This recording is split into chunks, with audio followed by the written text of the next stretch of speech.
Welcome back to Hearing Health Insights with APPF, where we bring you exclusive interviews with independent audiologists in South Africa.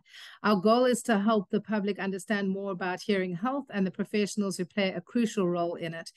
Every week, we're going to be interviewing one of our practice owners and share where they practice from and how you can find them. So today I'm going to be introducing Jacqueline, and welcome to the podcast, Jacqueline. Hi there. Thank you very much for having me. Such a pleasure. So just to start off, can you first tell us, if someone from the public is looking to find an audiologist, where are you and what type of services do you love to offer? Well, I'm based in Centurion in Irene specifically. I do hearing assessments for all school-age children and older adults. We also have a speech therapist on the team. We do a lot of CAPD, Central Auditory Processing assessments, which is then obviously coupled with the treatment from the speech therapist. I also do diagnostic audiology for older adults and hearing aid fittings with real ear measurements and things like that. So basic audiology services, swimming plugs, hearing protection, all of that. And can you tell us a little bit about you and what inspired you to become an audiologist and at that an independent audiologist in South Africa? Yes, so I qualified in 2003, and we were the first group to do community service. Always enjoyed audiology, love actually working with adults, and especially older adults. I do find that they've got so much to offer, and I think sometimes the world don't think they've lived their lives and they are over, but I really do enjoy working with them. On my interview, when I applied to become an audiologist, they also asked me why did I want to do audiology, and I will tell you the truth that I told them: I love pressing buttons. So apart from that, it's mostly the people that I do enjoy. I feel communication is such an important part of living, and it brings the joy in everything if you can communicate and share experiences. And to have any impairment in that area or struggle to hear and struggle to follow conversations, I think must be absolutely horrible. So I feel very fortunate that I'm able to assist people in improving communication and hearing and bringing them back to their families. Well, it is wonderful. It's wonderful to meet people that are passionate about what they do every day, and it's a very rewarding job that we have, I must say.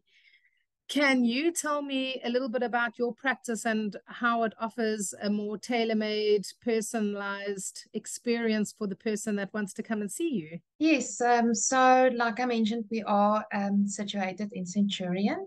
When someone books an appointment, an adult for a hearing assessment, we do a full diagnostic hearing assessment, and we discuss the results. I have lately implemented a flow diagram that I give to patients after our first consult to just explain to them their results in more layman's terms, because I think we often rely on audiograms, and as soon as many people leave the office, they kind of forget how it really works. So offer them a flow diagram which explains exactly what the following steps are, whether we would need a referral to a doctor or an ENT, or whether we are looking at a hearing aid fitting. If it needs to be a hearing instrument fitting, I also have a roadmap that shows you where you are going from and maps out exactly what you can expect for the following appointments.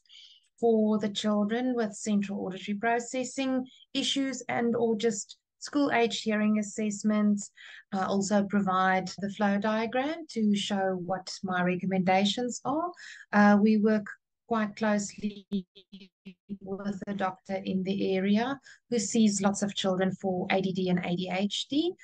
So we do a lot of assessments linked to her. So often that would be the referral pathway, or to the speech therapist, or maybe a diagnostic assessment for central auditory processing, or maybe an OT referral. But that's all of that information will be included on your flow diagram or your roadmap to explain what we will need. That's really so important. As we learned in this previous conference, how sometimes we give feedback and then by the time the patient leaves, they have no idea what actually happened. So that's really such a good service that you offer. And you're one of the few people that is passionate about auditory processing. So I'm going to ask you if you could give our listeners out there, if there's anyone listening and wondering about or worried about their child who might have auditory processing difficulties, what are the main things that parents or teachers should look out for, and when should they send for an auditory processing assessment? Auditory processing, your typical things that you would see in class would be asking for repetition for instructions, or maybe just not following instructions. We often see that they are learners who struggle to blend words, to start reading and spelling. They often have difficulty hearing and following instructions or general speech with the presence of background noise.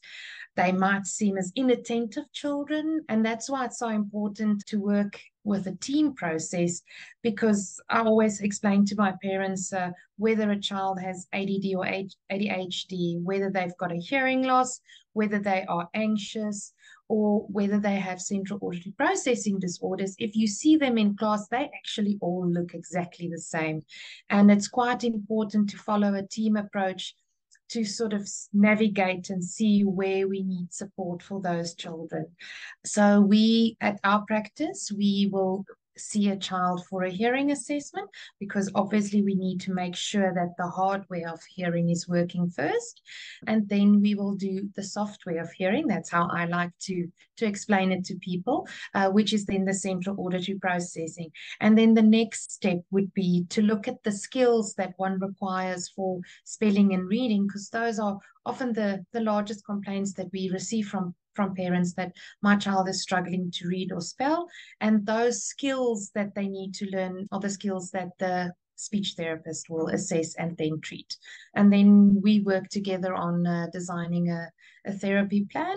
And then often, if we feel it's necessary for a referral for an ADHD assessment, we will recommend that, visual perception for the occupational therapist, or whatever we think is necessary. The last question I'm going to ask you today is whether you have any heartwarming stories of kiddies that you've worked with who had significant auditory processing difficulties and maybe came out tops at the end, or any heartwarming story that you can think of that's kept you going along the years. Yeah, the kids are often quite a challenging thing. Everyone always seems to think if there's an auditory processing disorder, you need to fit an FM system, which is a device that lifts the teacher's voice over the background noise.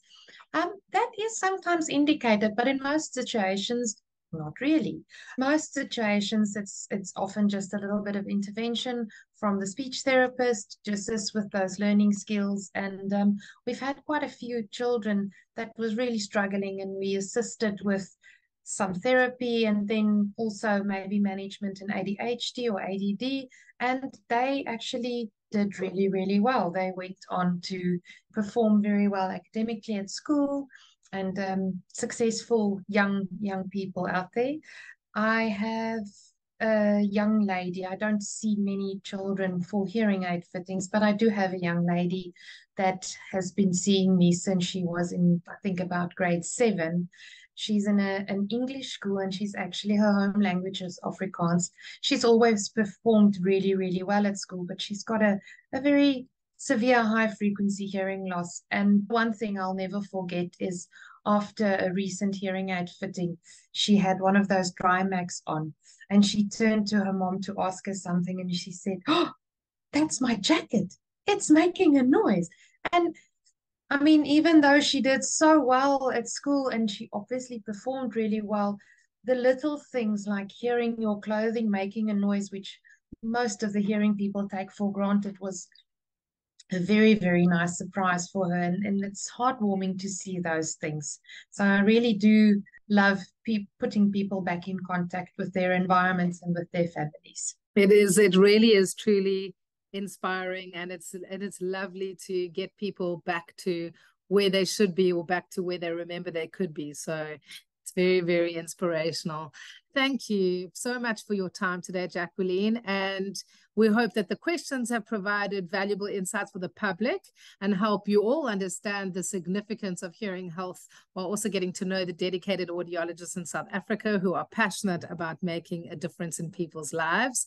We encourage viewers to please engage with our videos, subscribe to our channel, like the video, leave a comment, or visit our website. And if you'd like to make an appointment to see Jacqueline, you can find her on www.independentaudiologists.co.za. And you're welcome to reach out and ask us some questions. And thank you so much, Jacqueline, for coming on the show today. Thank you so much for having me, Cara. Love being part of APPF.